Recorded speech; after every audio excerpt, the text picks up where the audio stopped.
Salut tout le monde, très urgent. Aujourd'hui, mardi 11 novembre 2025. La diaspora malienne en France dénonce une campagne médiatique hostile au Mali. Dans un communiqué en date du 10 novembre 2025, un collectif de 17 associations de la diaspora malienne en France ainsi que des personnes ressources dénoncent une campagne médiatique hostile au Mali. Le collectif dit constater depuis plusieurs semaines une multiplication des campagnes médiatiques tendancieuses visant à orienter l'opinion publique à travers des informations biaisées, tronquées et volontairement sensationnalistes. Le collectif estime que ces pratiques portent gravement atteinte au droit fondamental à une information libre, honnête et équilibrée. Cette campagne de désinformation des médias en France s'inscrirait dans une logique manifeste de manipulation de l'opinion publique nationale et internationale dans un objectif clair qui est de déstabiliser les institutions maliennes, s'aimer le doute dans les esprits et entraver les efforts entrepris par les autorités pour consolider la paix, la sécurité et le développement durable. Les médias notamment cités dans le communiqué sont RFI, Jeune Afrique, BFM TV, France 24, Radio France, Le Monde, LCI, Le Point, La Tribune, TF1. Le collectif dénonce la diffusion d'informations partielles ou sorties de leur contexte, le manque de pluralité dans les analyses et les points de vue présentés, l'absence de vérification rigoureuse des faits avant leur publication. Le collectif appelle les journalistes à exercer leur métier dans le respect de la déontologie et la véracité des faits et exhorte des citoyens à développer un esprit critique face aux sources d'information. Courrier du maire. Voici le communiqué du collectif de 17 associations depuis la France. Il parle de désinformation. J'aimerais que tous les citoyens de l'AES écoutent et regardent ce que je vais vous montrer. Et après, on va analyser et se communiquer. Mais avant cela, j'aimerais que tout le monde regarde ce que je vais vous montrer tout de suite. C'est très important. Voilà. J'aimerais que tout le monde regarde d'abord ça là.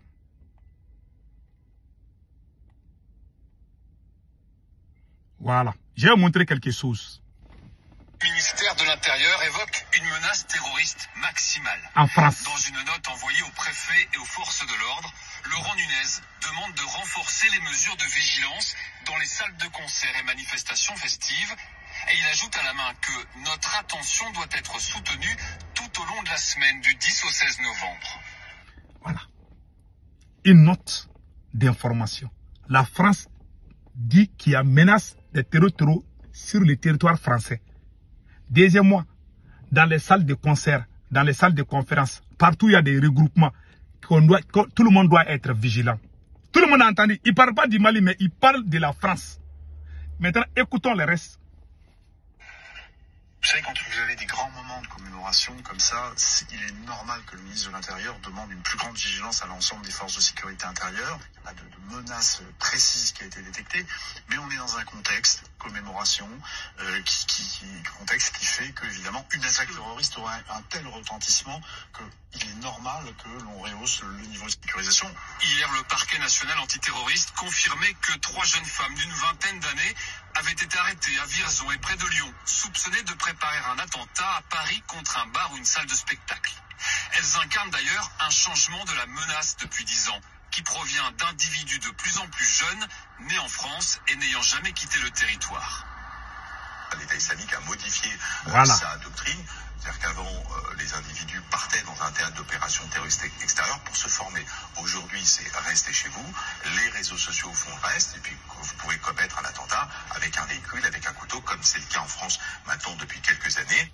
Autre signe de la tension et de la vigilance accrue des autorités, la garde à vue cette semaine de Salah Abdeslam, de sa compagne et 2 autres personnes. Le seul survivant du commando du 13 novembre se serait fait livrer en prison une clé USB contenant de la propagande islamiste. Actuellement, 540 procédures sont suivies par le parquet antiterroriste, dont 86% pour menaces djihadistes. Voilà. Vous avez tous entendu, n'est-ce pas? Ça, c'est sur le territoire français. Moi, je suis anti-politique française, tout le monde le sait. Je reste toujours anti-politique française. On est dans un contexte qui est un peu différent de ça. Ces gens qui ont les armes contre nous là, tout le monde sait que ce sont les Occidentaux qui sont derrière eux. Ça, on en a discuté plusieurs fois. Mais ce qui se passe aujourd'hui, c'est que la France vient de faire, de dire à sa population, c'est comme ça qu'on gagne contre les ennemis. Même si je n'aime pas la France, la même chose on fait ça aux États-Unis ici. Si on veut gagner là, les discours là ne vont pas nous faire gagner. Ce n'est pas la bouche qui va faire bouger les bloquistes là. On n'est pas dans une guerre d'information. On est dans une guerre physique même, où tu vas prendre les armes, où tu vas échouer. Point final. Même si tous les Maliens sortent pour soutenir Assimi Goïta, tant qu'on ne prend pas les armes, on va échouer. Maintenant, la diaspora malienne en France, qui a dit que tout ce qu'on dit sur le Mali, c'est la désinformation. Moi, j'ai écouté tous les médias français dans ces derniers jours. Concernant les blocus, les médias français disent que les terroristes là n'ont pas la force pour prendre Bamako, n'est-ce pas? Ils ont dit ça. Vous-même, vous avez partagé. Il y a des gens à Bamako même qui sont contents même quand ils ont partagé ça. Mais ceux qui sont à la diaspora, ceux qui disent qu'ils soutiennent Assimi Goïta, ce sont eux qui partagent les médias français à Bamako là-bas. Ils disent même que oui, que c'est vrai que la France même, que les Maliens doivent dormir. C'est une façon de nous faire dormir. Et on va se lever un jour, on va trouver que les terroristes sont en train de prendre Bamako. C'est ce qui se prépare. Si nous ne prenons pas les armes, nous allons perdre ce combat. La diaspora malienne en France, vous êtes en train de dire que tout va bien. Vous voulez faire croire aux Maliens que tout va bien. Mais pourtant, vous vivez en France. Ce sont les autorités françaises même qui disent qu'il y a menace même en France. Qui est même pire qu'au Mali. C'est comme ça que le Mali doit travailler. Le service de renseignement du Mali doit avoir une cellule de communication pour dire la vérité au peuple. Mais au moment, c'est notre président même qui dit aux gens de ne pas avoir peur au terreau. Comment vous pouvez comprendre ça? Aux États-Unis, Donald Trump a dit ça, qu'il y a des menaces. C'est le président même des États-Unis qui dit souvent, attention, il y a les menaces, il y a les menaces. Mais quand il dit ça au Mali, ils sont en train de créer, ils veulent nous paniquer. C'est là même qui dit ça là. Ils se disent intellectuels, mais c'est des vauriens. Tous Maliens qui disent que non, on ne doit pas effeuiller les gens qui disent ça là, c'est des abrutis. Je le dis haut et fort. Ce qui se passe aujourd'hui, on doit donner la vraie information au peuple. Si vous voyez que le service de renseignement français est puissant, le service de renseignement américain est puissant, c'est parce qu'ils disent la vérité au peuple. Ils disent exactement comment les choses se passent. Si la cellule de communication du service de renseignement du Mali sort pour dire au peuple, vraiment il y a blocus, mais il faut nous aider à identifier. Mais chez nous, on cache tout. On ne veut pas dire la vérité. Alors que chez nous, alors que ici aux États-Unis, en France, quand il y a menace, ce sont les autorités même qui vont même dire au peuple qu'il y a menace. Mais chez nous, on cache. Quand quelqu'un dit, c'est un apatride, on prend les bâtons et puis on les bastonne. Voilà les nègres. Voilà le nègre. Voilà le nègre. Le nègre pense qu'il est plus malin que même Dieu. Chez nous, c'est ça qu'on dit. Mais vous, les Maliens de la diaspora, vous dites qu'il y a une campagne de désinformation au Mali. Quelle est la campagne de désinformation concernant les blocus? Moi, j'ai tout écouté. Là où la France ment, quand je sors, je dis qu'ils mentent. Mais l'affaire des blocus là, je pose une seule question. Tout le monde connaît ma position. Moi, je ne vais jamais défendre aucun pays contre le Mali.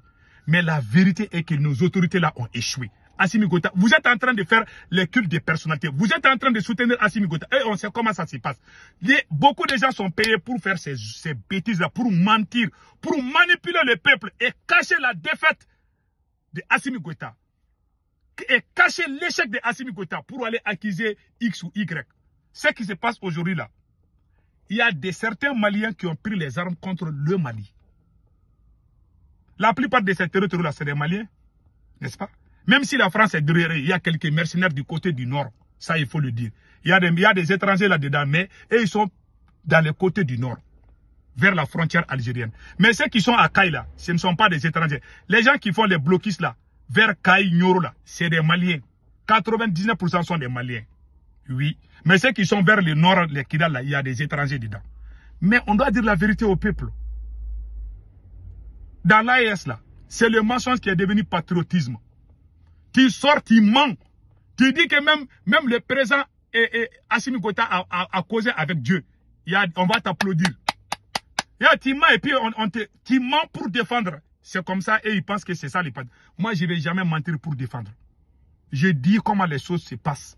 Je sais comment les États-Unis se sont développés. Je vois comment la France se sont développée. Vous voulez avancer dans le mensonge. Même dans la Bible, le mensonge est interdit. Quelqu'un qui ment n'ira nulle part. Ces Occidentaux-là, ils mentent sur nous. Mais entre eux et leur peuple, ils disent la vérité.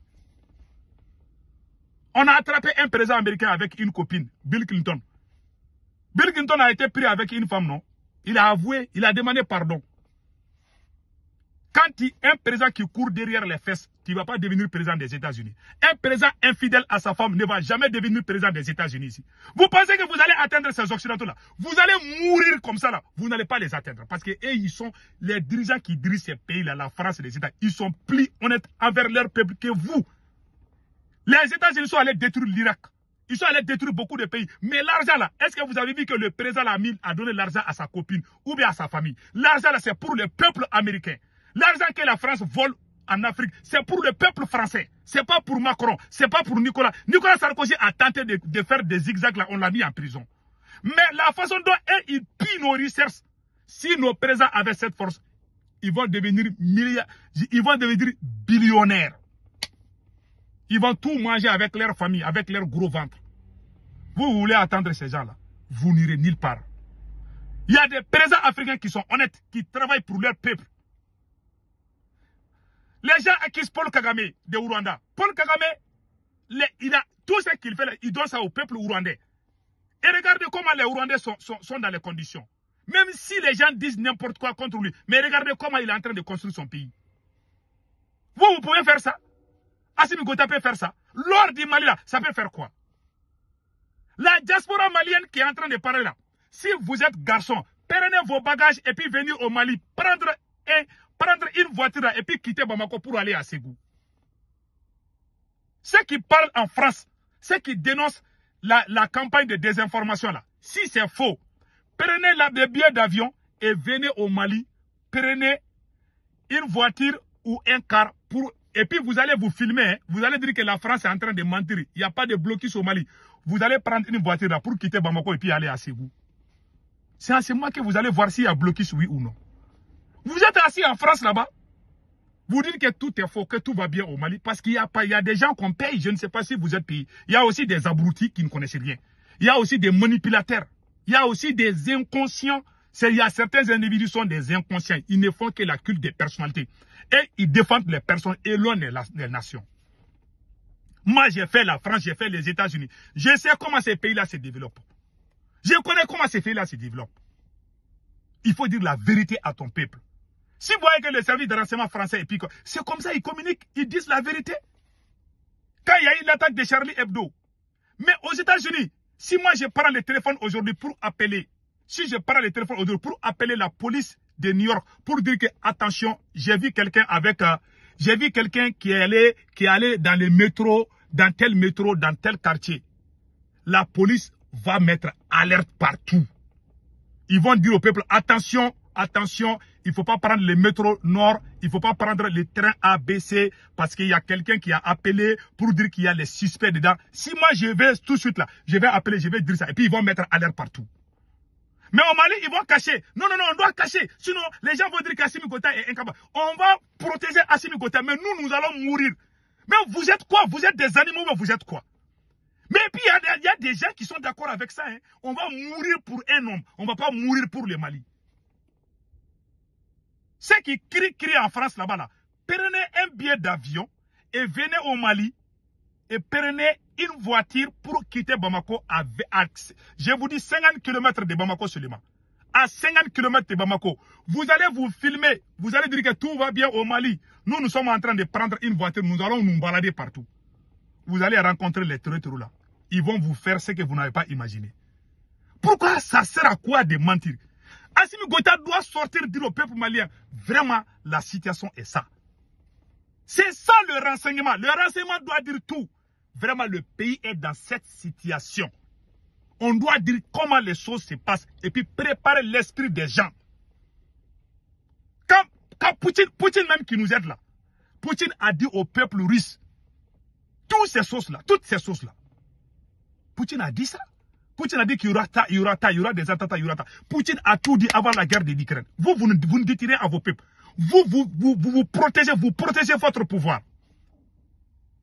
La diaspora malienne qui est en France là, il faut prendre avion et puis venir au Mali, et puis prendre voiture là. Et vous allez partir de Bamako à Ségou, de Bamako à Kay. Il faut tenter d'aller à Kay seulement. Vous allez voir ce qui va se passer. Les Occidentaux sont en avance parce qu'ils se battent pour leur pays. Ils se respectent. Leur service de renseignement et le peuple. Tous les Américains sont des agents secrets. Tous les Américains sont des agents. Même moi-même, je suis agent secret. Si moi je vois quelque chose tout de suite, je prends le téléphone. Un jour, j'étais dans ma voiture avec ma fille. Ma fille a vu quelqu'un en train de, je ne sais pas, de faire quelque chose là. Elle dit qu'on doit alerter. Tout le monde est agent secret ici, aux États-Unis. Parce que le renseignement est avec le peuple. Notre renseignement là, ils ont politisé. C'est des businessmen. Le renseignement malien là, c'est des gens qui font des business. Ils ne travaillent pas pour le peuple. S'il y avait un bon renseignement au Mali, ces gens n'allaient pas mettre blocus. Le renseignement même doit faire l'infiltration au sein même de ces terreaux pour les détruire. Le seul renseignement qu'ils pouvaient faire au Mali, c'était le général Moussa Diawara. Des voyous, des délinquants qui viennent prendre le pouvoir, même l'or du Mali peut donner courant, peut donner l'électricité, peut donner l'eau au peuple malien, l'or du Mali seulement. Ils ont tout volé. Tout l'or du Mali là, ça appartient à Assimi Goïta et à sa maîtresse. Qui peut me dire que c'est faux? Qui peut me dire que c'est faux? Mais c'est des menteurs. Ils sont là-bas, l'AES même est devenu une machine de propagande, des mensonges. Tu ne vois que des mensonges partout. Dans l'AES, on ne voit que les mensonges. C'est le mensonge qui est devenu patriotisme dans l'AES. Je suis déçu. Je suis très déçu. S'il y a quelqu'un qui fait des informations, c'est vous. Vous, tout ce que vous dites, au début, quand nos soldats mouraient, quand Sadou Camara était ministre de la Défense, quand il faisait son travail, à chaque fois qu'un soldat malien meurt, on affichait son nom et sa photo. Mais aujourd'hui, ils ont tout caché. Ils disent jamais, ils communiquent jamais sur ça. Ils ont mis la propagande dans la tête des gens, des mensonges. Je vois ces pays-là. Moi, on va aller où? Les nègres n'y l'annulent pas. Et vous voulez être comme les États-Unis, vous voulez être comme la France. Vous ne serez jamais ça. Parce que vous êtes des menteurs. Vous ne faites que mentir seulement. Ça me fait mal. Moi, les communiqués de l'armée malienne, moi, je ne suis même plus ça là. Parce qu'il n'y a que des mensonges dedans. Ah, on vient. Et puis, ce qui me fait rire, ils viennent, hein, ah, un chef terroriste là vient d'être éliminé de tel côté là. Mais les endroits où les terroristes ont empilé, il ne peut pas aller à Farabougou. Il ne peut pas aller là où les terroristes. Tezamatène est là où. Les terroristes sont à Tezamatène. Pourquoi ils ne vont pas partir là-bas? Ils sont en train de ouvrir là. On a qui descend ici. Pardon, il faut aller libérer Tezamatène. Pardon, il faut aller libérer Farabougou. Pardon, il faut aller libérer Léré. Chaque jour, ces gens prennent nos villes, nos villages. Vous ne libérez aucun village. Mais c'est vous qui criez chaque jour, on est en train de gagner. Mais les chiffres sont là. Mais foutez-nous la paix, s'il vous plaît. Ceux qui sont en France là-bas, là. Si vous êtes garçon, quittez la France. La diaspora malienne qui a fait ces communiqués-là. Si vous êtes des vrais patriotes, quittez la France et venir au Mali.